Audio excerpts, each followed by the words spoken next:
See, I keep thinking that what we need is a new language. A language of the heart. Languages in the Polish forest where language wasn't needed. Some kind of language between people that is a new kind of poetry. That's the poetry of the dancing bee that tells us where the honey is. And I think that in order to create that language, you're going to have to learn how you can go through a looking glass into another kind of perception where you have that sense of being united to all things, and suddenly you understand everything. Because reality is uniform in a way, so that if your perceptions, if your own mechanism is operating correctly, it would become irrelevant.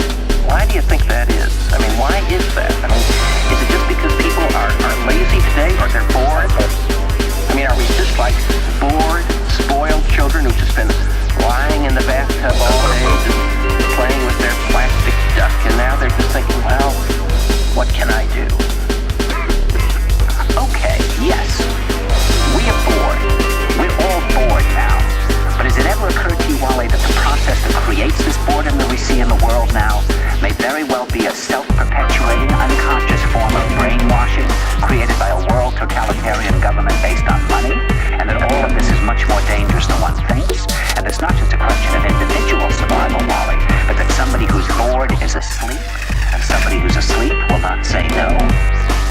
See, I keep meeting these people. I mean, just a few days ago, I met this man that I greatly admire. He's a Swedish physicist, Gustav Bjornstrand, and he told me that he no longer watches television, he doesn't read newspapers, and he doesn't read magazines.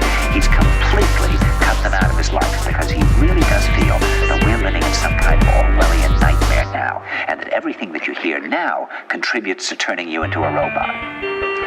And when I was at Findhorn, I met this extraordinary English tree expert who had devoted his life to saving trees. He just got back from Washington, lobbying to save the redwoods. He's 84 years old. He always travels with a backpack because he never knows where he's going to be tomorrow. And when I met him at Findhorn, he said to me, "Where are you from?" And I said, "New York." He said, "New York, yes, that's a very interesting place. Do you know a lot of New Yorkers who keep talking about the fact that they want to leave but never do?" And I said, "Oh, yes." And he said, "Why do you think they don't leave?"